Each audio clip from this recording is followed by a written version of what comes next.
It's time. Time to get inspired and empowered. To realize it's never too late to create your next amazing story. Get ready to break through, transform, and start living the life of your dreams. So, are you ready?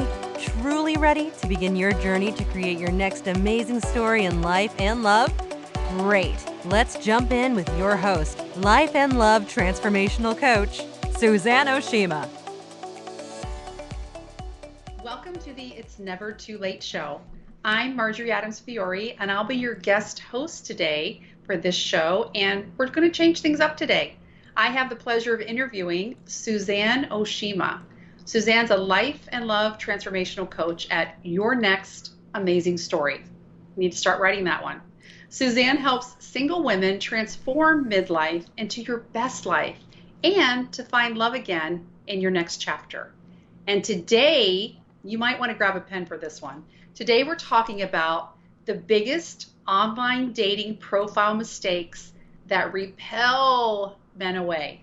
You need to hear this one. Hi, Suzanne. How are you?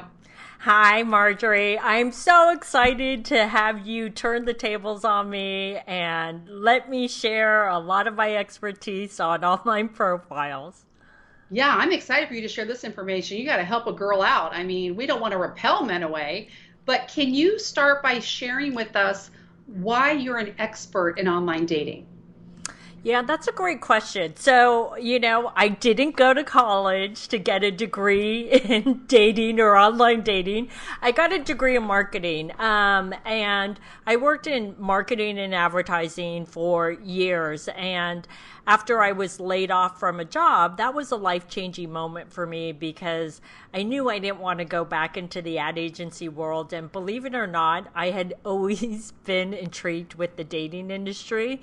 And so in 2002, I decided to become an entrepreneur and launch an online dating site. And so back then, the biggest competitors were Match.com, eHarmony, OkCupid, Lava Life, and some other ones that are no longer around. But that's how I got into the online dating industry. And then I went into matchmaking, day coaching, and now I just focus on women in midlife who want to transform their life into their best life and find love again in their next chapter.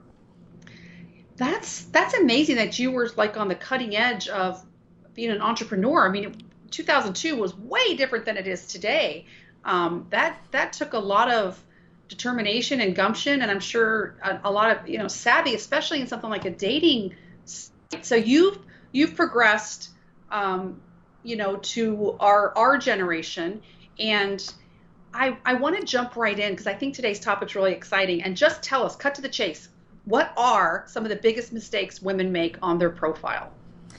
Well, the biggest mistake that women, and it's not, by the way, let me backstep, not just women, men make this mistake too, but because I know it's women in my audience, I'm just going to focus on women. So the biggest mistake that women are making on their profile is their photos. And whenever I look at a profile, I can literally tell within the first 30 seconds what's wrong with someone's profile and why it's not working. Because I have an eye for it, because I used to have an online dating site. And so some of the biggest photo mistakes that I see people make are, number one, they don't look like how they would show up on a date. So either their hair is back in a hat and you can't even see their face, and they've got some big sunglasses on, and they say never wear sunglasses because it hides the windows to the soul. Ooh. And when I heard that, I was like, that is so true, because if you think of it from the opposite perspective, when we see men on online dating sites and they're wearing sunglasses in their first photo, don't you feel like, what's he hiding? Yeah. Right? Yeah. Like, you're not a movie star, first of all. I know you aren't. But what are you hiding? Right? And I always feel like that. So the first thing is, don't wear hats. Don't wear sunglasses because it hides you. Right? Number two, usually the photos are grainy and dark and they're just not good quality, or they're a million miles away. Like there you are. You're that big, but I can't see you, right? And so a man has to squint to try and see the photos. And literally, I can tell whenever someone doesn't have enough self-confidence because she tries to hide somewhat in her photos through other ways, like the too far away or the hats and the sunglasses, or she's with all her friends, which is by the way, another big no-no. Is I know you want him to know you have friends, but what happens is you know who you are. He doesn't know who you are, so then he starts going, wait, is that her? Is that her? Or, oh, her girlfriend's cute. Who's that? Right? Right. And we want the spotlight to be on you. This is all about you. Mm-hmm. Is it okay to take photos with your cell phone if you have an iPhone? Yeah. Oh, I'm so glad. That's one of the mistakes I didn't mention. It's okay to take photos with your iPhone, but no selfies. Ladies, stop taking selfies. No one looks good in selfies unless you're like Kim Kardashian. Right. Because and even she uses a filter. Yeah, and she's mastered that art. But what I find is most people are doing average or less than average jobs of selfies. And I don't know about you, Marjorie, but I whenever I take a selfie of myself, I'm like, first of all, it's a little too close. Right. I'm like, you're showing too much, and I just feel like the angle's always off. Like it just doesn't look right. And then if you do the biggest no-no of a selfie in a mirror, where you take the picture going that way and you're holding the phone. Right. Who looks good like that? When and I feel like, I know maybe this is my own, but I feel like it's a little casual to be like, here's my picture. And I feel like it's a little juvenile, honestly. I mean, there's no age limit for taking a selfie, but for this kind of, it's a serious thing. It's like you said, show up how you would show up on a date. But with the pictures, do you find that it's more of you talked about lighting and not wearing a hat and glasses. And that reminds me, I used to be a real estate broker, and when I would look at houses online and they only had a front picture, I'm like, oh, there's no interior photos. Wonder what that house really looks like. It's the same kind of thing. Like, what are they hiding? That's what you think. That's really funny that you said that, because when I was trying to move from New York to Newport Beach and I was looking at apartments online, it was the same thing. It was like, it looked really good on the outside, but wait, there's no interior photos. What's wrong with this place? Yeah. And I wouldn't even waste my time because I knew something was wrong. And so it's the same thing with your online profile. If you only have one photo, it's a red flag.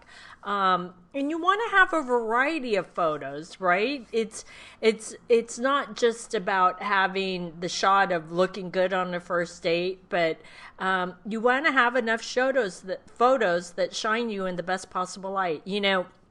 Someone said in one of my programs, said something the other day that I thought was really interesting.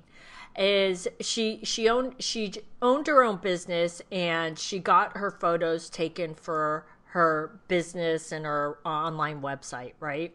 Mm-hmm. And I thought about it, and she was saying, I got these photos done for my business, and she was telling someone else, you can also get your photos done at the same time. And what occurred to me was this, is if you owned your own business and you were trying to get clients, whatever you did, whether it was real estate or what I do, I would never just stick up like random shots. I had it professionally done because you want to shine yourself in the best possible light. It's the same thing with online dating. You're actually looking for someone who you want to spend the rest of your life with, share life experiences with. Why wouldn't you shine yourself in the best possible light, right? And make that effort. And it's important for people to realize that, yes, it's work. But if you want the right person, we need to make the effort. Right. And actually, you almost need to be, some people may feel vulnerable, but it's like that's what you want. You want somebody who's vulnerable enough to put their picture out there. It's so funny that I just thought of this when I was in a course for online, and they said, if you're ever in a group and somebody wants to do something with you, if they don't have their picture, if they have something else, don't. Because if they can't put their face on there or their own picture, you don't want to connect with them. They're not going to put themselves out there. So it's just kind of like, and it doesn't have to be a bikini shot. It could be, I would grab somebody that I trust, a friend or a sister, and have them take photos of me in flattering light, inside, outside. And, should you do how many photos are you typically allowed on a profile?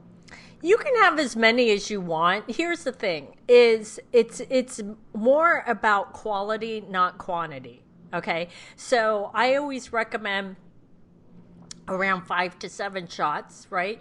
Now, that being said, don't try and make 7 shots out of, and you have 2 bad shots, because you're only as good as your worst shot, right? Because it's true. If you were to look at a man's profile and you saw the last photo wasn't great, you go, that's what he really looks like, right? Right. But you can have a friend do it. I personally recommend that you hire a photographer to do it, because again, we want to shine you in the best possible light. But if finances are an issue, of course you can have a girlfriend do it, but it's important to get certain things right as far as lighting, angles, poses. There's a lot of things that you really need to think about when you're trying to get the best photos to shine you in the best possible light. Because the other mistake that a lot of people make is they don't look at the backgrounds of what's going on. And I've looked at profiles online where I see like a messy bedroom in the background or a messy kitchen. And like, Marjorie, you used to work in real estate. Would you ever have taken photos of the interior of a house if the kitchen was messy or bedrooms are undone? No, because everyone would go, oh. Or everybody takes their picture in their bathroom. What's up with that? Is it the biggest mirror? I don't get that. Yeah, I think because that's me. I'm like, what's on their sink? What's on their sink? What's behind them? Like, you look at all that stuff, but it's distracting too. It really is. It is. And I know what some of the women are saying just by what you said. They're going, yeah, but Marjorie and Suzanne, men do that all the time.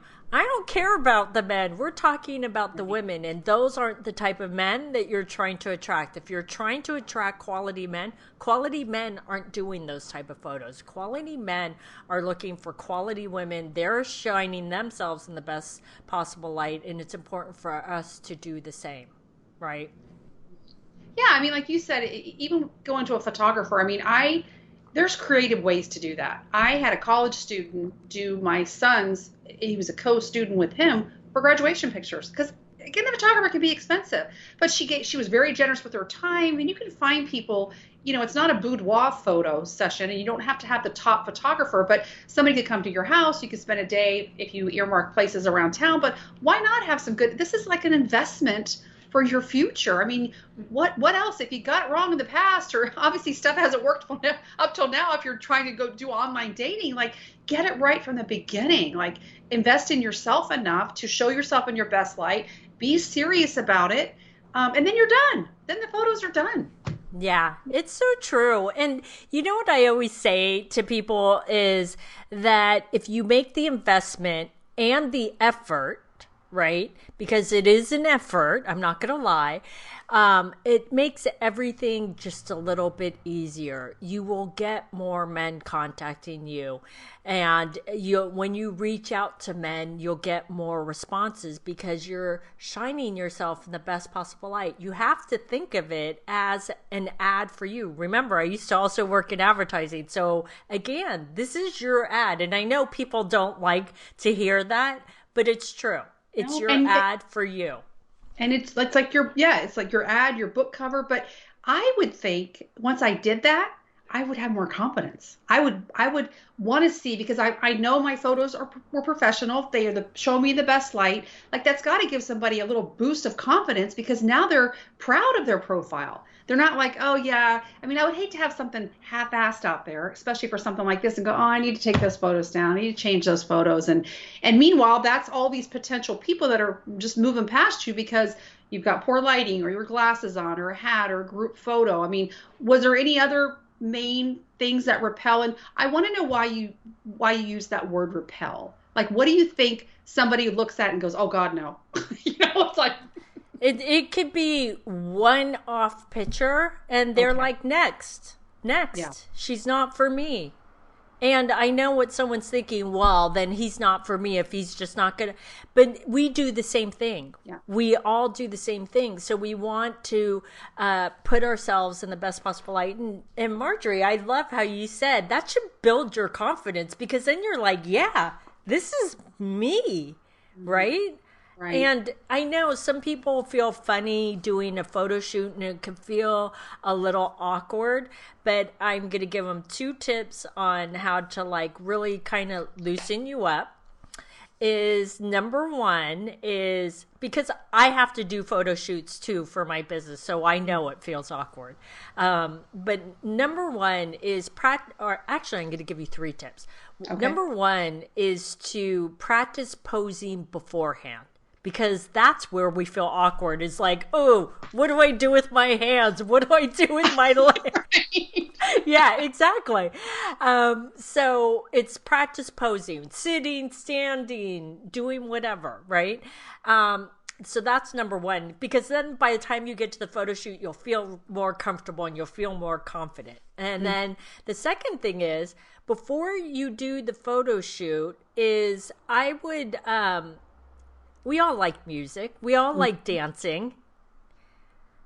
Blast some music while you're getting ready and dance around your home and put you in the mood. And then it just becomes fun, right? It's playful. Yeah. Yeah. And then the third thing I would say is when you're getting the photo shoot done, because that's where people feel weird, it's because that big lens is in your face, right?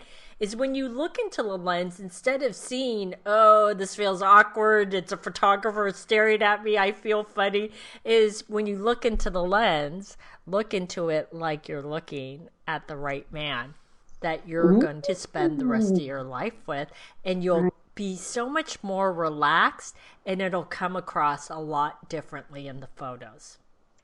Yeah, I love those tips, and especially I thought you were going to say have a glass of wine or two, which probably would help too. But with posing, it's funny because I'll see, especially online business people have everything's with their laptop, or there's certain standard photos, I feel like poses. But if you find somebody who's doing a pose, like you can look real quick and see what other people are doing that looks like something you would do. Like, would you stand there with your hands on your hips? Probably not. But, you can also look for other poses people are doing to see what feels comfortable and like more natural for you. But the music tip, music can snap us right back into a great, I don't care what's going on in your life, music is transformational, and it could really make something that makes you feel, happy or playful. But yeah, that's a great tip, and just blast it like it's your, just channel your inner Cindy Crawford. Like we've all wanted to have those photo shoots where our hair's blowing because the fan's on us. I know, and we need to own it. I think, I feel like society has sometimes made women in midlife, made us feel like we're either disappearing or we're not important. It's like, and people could say whatever they want, but it's, if we believe it, that's our fault, right? So let's stand in our power and really, truly, like, own the photo shoot. Like you said, we all wanted to be Cindy Crawford at one point in our life, Right. and just have fun with it. And at this point in our life, it's really important for us as women is to really believe in ourselves and have that confidence, know our self-worth, and stand in that power.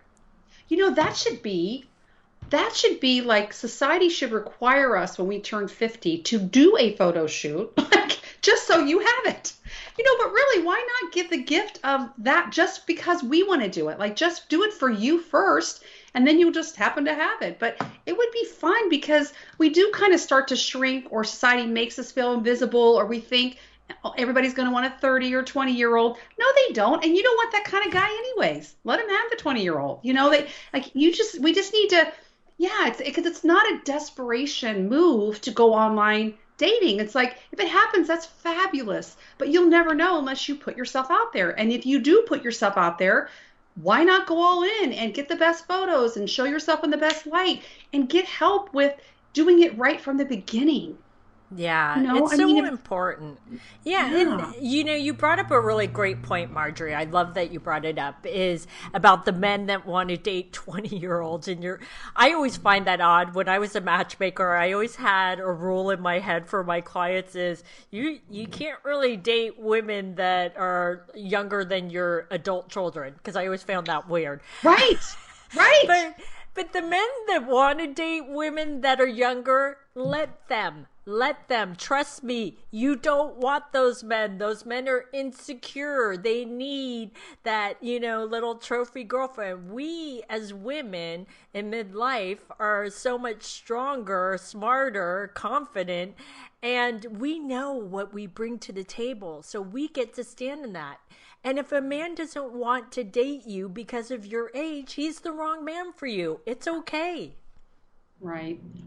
And I think that, we're always on the like defensive. You know what I mean? We're trying to like say, oh, they're not going to pick me, but maybe you're the one that needs to be that's not what I want. It's not just about waiting to be chosen. Like you said, stand in your power. It's like I'm a great package. I was a single mom for a long time, and I never got married till I was 44. And I remember when I first had my son, who was the greatest blessing on earth. But initially I thought, okay, now I'm a woman with a kid. But now I'm like, ooh, who gets to be in his life 24/7? It's like that was a bonus package. And we just got to own what we've been through, what we want, and be able to say, and like we've had enough practice at this point, and just step into your authentic self. But why not show it in the best light? Yeah. And you're Marjorie, what you said is so important. I say this all the time. It's about women becoming the chooser. Stand in your power. Stop waiting for men to choose you. And we need to take our power back. We need to take our power back. It's not pick me, pick me. It's like show me who you are and if I want to share my life with you. Right? And I'm not saying this, by the way, from a snobby way or in a way that, puts us on a pedestal. I mean it from a way that we need to stop being that woman that is like, oh, pick me, I should be thankful. No. Right. I know. And I feel like the women that get to this point and they're like, you know what? Love is just not in the game for me. I did that, or I just got out of this. My marriage ended after 34 years. I just would rather be alone.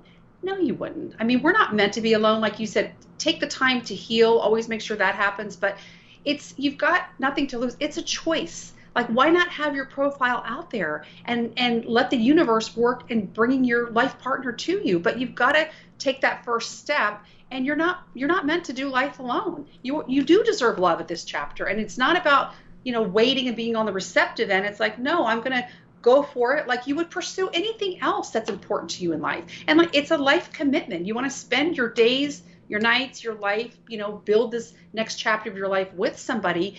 Yes, you should take the time and energy to make sure that you're going to be the best version of you so you can attract the best version of them for you. Yeah, it's so important. And, if at this point in our lives that we can't be our authentic self, then something's wrong. But again, people are going to hear me say this so much throughout this, but stand in your power, ladies. Yeah. Oh, I love what you're doing, Suzanne. And it's got to be so rewarding. Like you said, you already know those women that are like, well, I'm not going to be on Match, or I'm not going to do this, or I'm not going to, and you're like, oh, I'm going to get her to do it, and she's going to be hugging me in 10 months, 6 months. It's like, it's got to be rewarding for you. It is. It is. I truly love what I do, and I'm so passionate about it. And every time I get an email or a call from a former client with about a success story, it makes me so happy. In fact, just this week, I got 2 emails from 2 clients and told me they found love again. And some people, it happens later, right? Like the last time we worked together was 2 years ago, but sometimes it just takes a little bit more time. But as our business coach says, your journey is your journey. And I always love to say that because it takes the pressure off and it makes you realize that wherever you're at is where you're supposed to be as long as you keep moving forward. And as long as you get started, you have to get started for the journey to start. So exactly. I know that you have a cool thing that can help us with that, a free online masterclass called The Secrets to Meet a Quality Man. Can you tell us a little bit more about that and how people can get registered for it? Sure. So it's called The Secrets to Meet a Quality Man, and it's a masterclass where I'm going to share with you the #1 way to meet a quality man. I'm also going to share with you what to do when online dating isn't working for you and why it may not be working for you and how to turn that around. So I know a lot of women will say to me, you know, Suzanne, online dating doesn't work. And I'm like, yes, it does. 99% of my clients have met their match online. So it does work. It just means something's not going right with your profile. So tune into this masterclass. You can click on the link if you're watching the video right here on the video or below the video. And if you're listening to the podcast, you can just go to yournextamazingstory.com and click at the top of the homepage and you can register for that masterclass. Oh, that makes it easy. That's so great. I'm so excited you have that masterclass. Okay, I think that's it for today. Thanks everyone for joining us on the It's Never Too Late show. Our show is available in both video and podcast format, which can be found at the same site, yournextamazingstory.com. You've made that easy, Suzanne. So everything is at the same, yournextamazingstory.com. Love today's episode of the It's Never Too Late show? Then head on over to yournextamazingstory.com to continue the conversation, get access to show notes, and get more amazing content.